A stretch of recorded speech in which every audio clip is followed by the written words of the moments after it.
ఉస్మానియా ఆసుపత్రి 100 ఏళ్ల చరిత్ర దీని సొంతం. దశాబ్దాల తరబడి కోట్ల మందికి ఉచిత సేవలు అందించిన ఘనకీర్తి ఈ భవనం సొంతం. ఇప్పుడు చారిత్రక భవనం చరిత్రలో నిలిచిపోయేలా, అదేవిధంగా ఇక్కడ రోగులు పడుతున్న అవస్థలు తీరేలా కాంగ్రెస్ ప్రభుత్వం సరికొత్త యాక్షన్ ప్లాన్తో ముందడుగు వేస్తోంది. ఎందుకే కాంగ్రెస్ ప్రభుత్వం ఏం చేయబోతోంది, ఎలా చేయబోతోంది, దీనిపై ప్రజల నుంచి వస్తున్న రెస్పాన్స్ ఏంటి? मैं पहले से बोल रहा हूँ, that is not old city, that is original city. ये ओरिजिनल सिटी को रिस्टोर करने के लिए हम जितना कोशिश कर रहे हैं, हम लोग कोशिश कर रहे हैं. और अकबर साहब, मैं आपको वादा कर रहा हूँ, वो जो उस्मानिया हॉस्पिटल हेरिटेज बिल्डिंग है उसको भी बचाएंगे. और उस्मानिया हॉस्पिटल गोशा महल एरिया में 30 एकड़ में बनाने के लिए हम ऑलरेडी सरकार में ऑफिसरों को आदेश दे चुके हैं. आने वाले 15-20 दिन में मैं गोशा महल में जो पुलिस पुराना क्वार्टर्स है पूरा निकाल लेके वो नया उस्मानिया हॉस्पिटल बनाने के लिए हम लोग तय कर दिए. आने वाले कुछ दिनों में हम लोग वो काम भी शुरू कर देंगे. నిజానికి ఈ భవనం నిజాం పాలకుల నుంచి వచ్చిన ఓ చారిత్రక సంపద. ఎన్నో దశాబ్దాలుగా కోట్ల మందికి సేవలు అందిస్తోంది. అయితే చాలా ఏళ్లుగా శిథిలావస్థలో ఉంది. పెచ్చులు ఊడిపోవడం, భారీగా వర్షాలు వస్తే నీటిలో మునిగిపోవడం, ఇలా ఎన్నో సమస్యలు వెంటాడుతున్న ఈ భవనాన్ని అక్కడ రోగులు. అయితే తాము ఈ భవనాన్ని కూల్చకుండానే సరికొత్త భవనాన్ని నిర్మిస్తామని అసెంబ్లీ సాక్షిగా ప్రకటించారు సీఎం రేవంత్ రెడ్డి. దీంతో చాలా వర్గాల నుంచి హర్షం వ్యక్తమవుతుంది. ఎందుకంటే ఇదొక హెరిటేజ్ ప్రాపర్టీ, చారిత్రక భవనం. ఈ భవనాన్ని కూల్చడానికి చాలామంది ఒప్పుకోరు, అది కరెక్ట్ పని కూడా కాదు. దీంతో ఆ భవనాన్ని అలాగే ఉంచి కొత్త ఉస్మానియా ఆసుపత్రిని నిర్మిస్తామంటోంది ప్రభుత్వం. ఉస్మానియా హాస్పిటల్ చరిత్ర కంటే ముందు ఆ భవనం గురించి కాస్త తెలుసుకుందాం. 1866లో సాలార్ జంగ్ 1 పాలకుడిగా ఉన్నప్పుడు ఈ కట్టడ నిర్మాణం మొదలైంది. అయితే అనేక కారణాలు, రీడిజైన్, మళ్ళీ కూల్చి కట్టడం, ఇలా అనేకం జరిగాయి. అయితే ప్రస్తుతం ఉన్న భవన నిర్మాణ పనులు మాత్రం మొదలైంది 1908లో.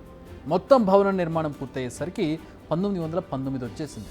విన్సెంట్ ఎస్క్ అనే బ్రిటిష్ ఇంజనీర్ ఈ హాస్పిటల్ను నిర్మించాడు. అఫ్కోర్స్ ఆయనే high court, city college, Kachiguda railway station నిర్మించారు. అది పక్కన పెడితే మూసీ నదిని ఆనుకుని 26.5 ఎకరాల్లో ఉంటుంది ఈ ఉస్మానియా ఆసుపత్రి.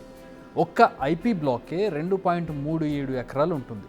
దీన్ని బట్టి అర్థం చేసుకోవచ్చు ఈ హాస్పిటల్ ఎంత పెద్దదో.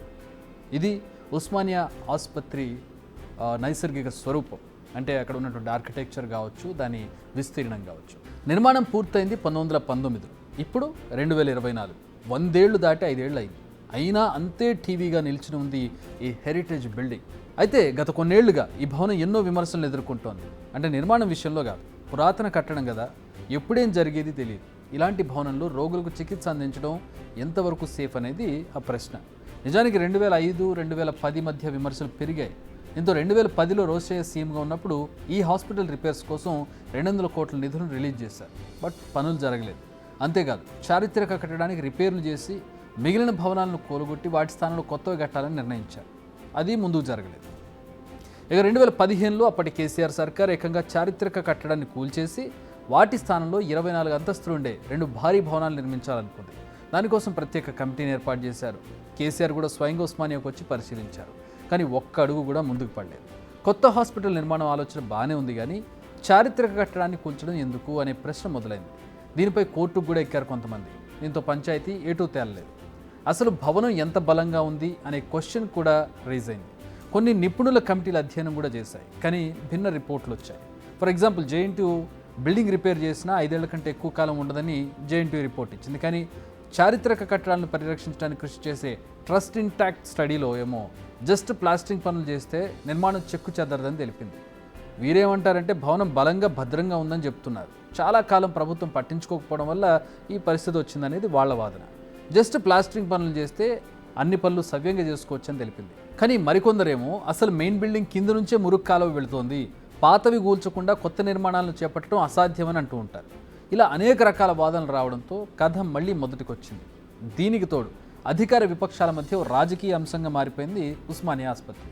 నిర్మిస్తున్నామన్న కోర్టుకు వెళ్లి విపక్షాలు అడ్డుకున్నాయంటూ బీఆర్ఎస్ నేతలు లాజికల్ మాట్లాడారు. ఇక్కడికి ఇదే నయమని చేతులు దులుపుకున్నారు. దీంతో భవనం శిథిలమవుతోంది. రోగులు ఇబ్బందులు పడుతూనే ఉన్నారు. మళ్ళీ నాళ్ళకి ఈ అంశం తెర మీదకి వచ్చింది.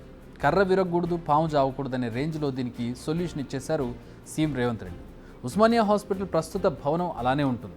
అది చెక్కు చెదరకుండా ఉండేందుకు చర్యలు తీసుకుంటూనే గోషమహల్ పోలీస్ క్వార్టర్స్లోని 30 ఎకరాల స్థలంలో కొత్త భవనం నిర్మించాలని నిర్ణయించింది. సో అటు చరిత్రకారులు హ్యాపీ, ఇటు సాధారణ ప్రజలు హ్యాపీ, రోగులు కూడా హ్యాపీ. నిజానికి సమస్యకు నిజంగా చెక్ పెట్టాలనుకుంటే ఎలా అయినా చేయొచ్చు.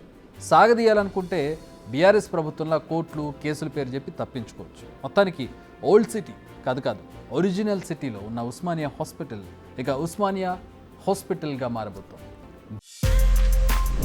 బిగ్ టీవీ అవుట్లుక్ కథనాలు నచ్చితే వెంటనే బిగ్ టీవీ ఛానల్ ను సబ్స్క్రైబ్ చేయండి.